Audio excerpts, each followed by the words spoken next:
हमने देखा कि कबीरदास जी के पहले दोहे के अंतर्गत परमात्मा मिलने की यथार्थता प्रकट हुई है।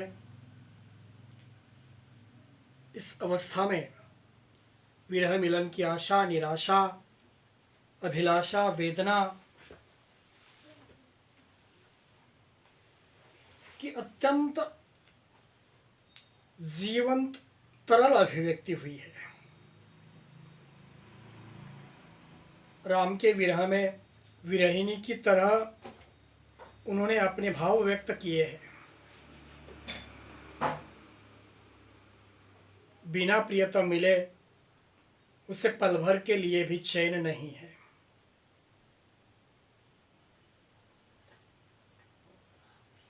उनकी राम की दर्शन की इच्छा अपार हो उठी है, तो भी उनसे खड़ा नहीं हो जाता या ठीक ढंग से वे खड़े नहीं रह सकते, तो भी उन्होंने रास्ते पर खड़े होकर प्रत्येक पथिक से अपनी शारीरिक दुर्बलता को लेकर भी अत्याधिक अधिकता के भाव से प्रत्येक को पूछने का काम किया है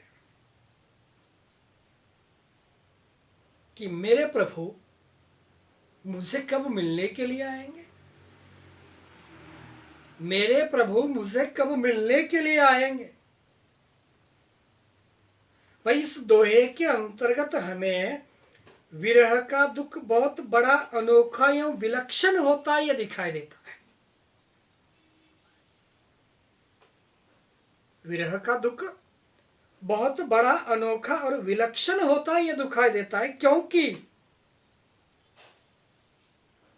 इसमें न तो विरहिणी प्रियतम तक जा पाती है और न प्रियतम उस तक मिलने के लिए आ पाता है। इसी तरह से विरहिणी का मन विरह की तीव्र ज्वाला में जल जल कर भस्म होता है। इस अवस्था में विरहिणी के पास केवल एक ही उपचार रह जाता है कि वह अपने शरीर को विराग्नि में जलाकर भस्म कर दे और अपने धुएं को स्वर्ग तक पहुंचा दे।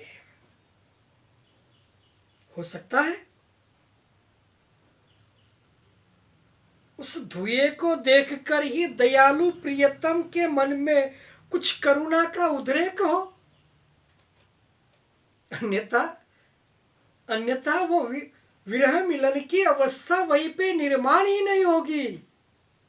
दयालु भगवान उसे मिलने के लिए ही नहीं आएंगे।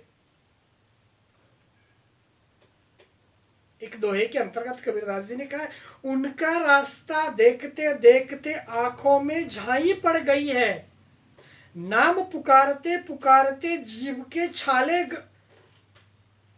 पड़ गए हैं, रात दिन आंखों से निर्झर झर रहा है, रात दिन आंखों से झरने के समान आंसू बहने लगे हैं, मुख से पपीहे की तरह रट लगी हुई है। विरह वेदना में सारा शरीर मलान हो चुका है। अब अजब का दुख है, अब ये पूरी तरह से अजब का दुख है, पर प्रियतम के लिए रो रो कर आंखें लाल हो गई हैं। पर प्रियतम के लिए आंखें रो रो कर लाल हो गई है, यह भी एक बड़ी अद्भुत पीड़ा है, यह भी एक अद्भुत पीड़ा है। विरह पर कितने भी उपचार करो, किंतु वेदना दो ही व्यक्ति समझ सकते हैं। एक तो वह जिससे वेदना हो रही है और दूसरा वह जिसने वेदना दी है। ये विरह उस सर्प के समान है जिसके विष को किसी भी प्रकार का मंत्र नहीं उतार सकता। इसी प्रकार की विरह वेदना हमें कबीरदास जी के दास भक्ति के अंतर्गत, सेवक भक्ति के अंतर्गत दिखाई देती है। वस्तुस्थिति यही है कि राम का वियोगी जीवित ही नहीं रहा है। राम का वियोगी जीवित ही नहीं रह सकता, और यदि रह भी जाए तो पागल हो जाता है। विरह के अंतर्गत की उसकी अवस्था पागलों के समान बन गई है। विरह वेदना इतनी पीड़ादायक होने पर भी विरह को बुरा नहीं कहना चाहिए। देखिए, भगवान मिलन की जो आतुरता है, उत्कंठता है, वो किस प्रकार की है कि इतना बुरा नहीं है। जीभ के छाले पड़े, आंखों से निर्जर बहे, ये सब कुछ हो जाए तो भी विरह बुरा नहीं है।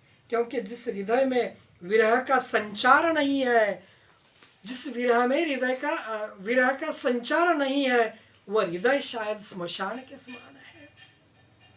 वह हृदय स्मशान के समान शून्य और भयानक है। कबीर ने अपने विरह की तीव्रता का वर्णन करते हुए प्रियतम का पथ देखते देखते प्रेम की कसौटी पर रखी जाने के कारण मेरी आंखें लाल हो गई हैं, जिसके कारण संसार के लोग मुझे दुखिया समझते हैं। किंतु आंखों की लाली देखकर सच्चे प्रेम की पहचान नहीं की जा सकती, क्योंकि आंसू तो दुर्जन और सज्जन दोनों के आंखों से समान रूप से निकलते हैं।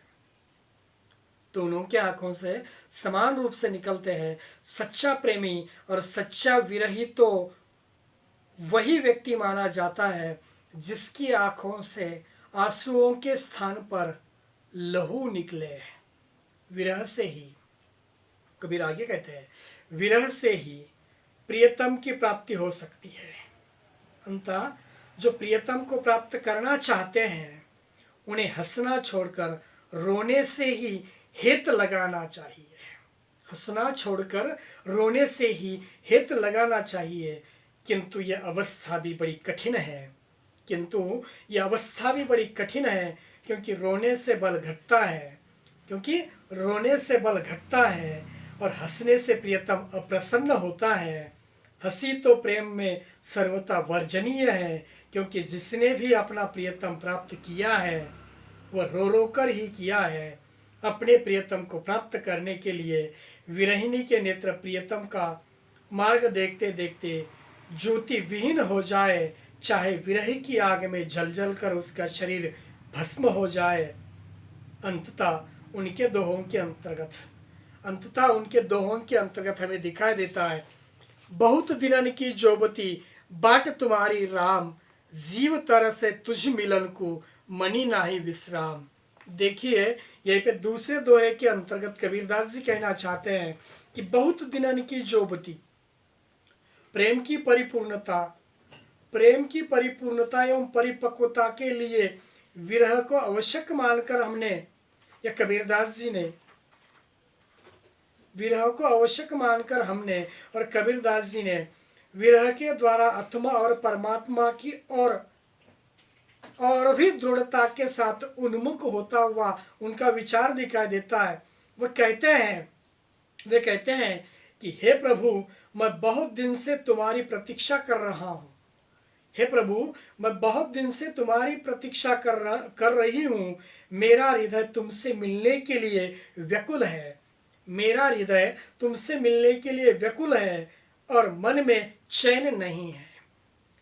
व्याकुलता के साथ साथ उनके मन में किसी भी प्रकार का चैन नहीं है। कबीर कहते हैं कि उनकी आत्मा क्रोंच पक्षी के समान प्रियतम से मिलने के लिए चित्कार कर रही है। क्रोंच पक्षी के समान प्रियतम को मिलने के लिए चित्कार कर रही है। क्रोंच पक्षी की विरह फिर परस्पर मिल जाते हैं। क्यों? परंतु ये पे परमात्मा परस्पर मिल नहीं सकता, क्योंकि विरह मिलन अनंत है। किंतु यह हृदय इतना संतृप्त है कि उसे देखे बिना पल भर का चैन आता नहीं है। और पल भर का चैन न आने की वजह से अंतिम समय में कबीरदास जी की इस विरह मिलन के अंतर्गत हमें यह दिखा देता है कि कबीरदास जी ने इन दो दोहों के अंतर्गत प्रियतम से मिलन का और प्रेम को परिपक्व करने का केवल एक ही मार्ग बतलाया है, प्रियतम के विरह में हमेशा जलते रहना। कबीर ने आत्मा को पत्नी और परमात्मा को पति के रूप में चित्रित किया है। इनके प्रेम विरह में अनुभूति की प्रबलता, विरह व्याकुलता, आत्मसमर्पण की उत्कंठता, मिलन की उत्कट अभिलाषा, विरहिणी आत्मा की तड़पन एवं मधुर भक्ति की तीव्रता रहस्यात्मकता के रूप में चित्रित हुई है। और यहाँ पे कबीरदास जी के विरह मिलन की भावना समाप्त हो चुकी है।